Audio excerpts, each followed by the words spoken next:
Sinaksihan ni Pangulong Bongbong Marcos ang panunumpa ng mga bagong promote na guro mula Bulacan at Pampanga. Yan ay matapos maisabatas ang Career Progression Program na layong ipromote ang mga gurong ilang dekada na sa serbisyo pero hindi pa nakaranas ng promosyon.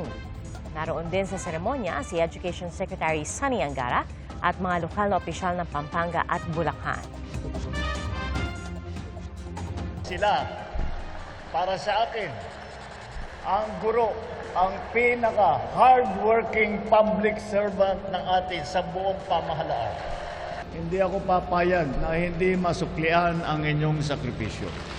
Walang sino man na teacher ang magre-retire na teacher 1. Mga kapuso, maging una sa saksi. Mag-subscribe sa GMA Integrated News sa YouTube para sa iba't ibang balita.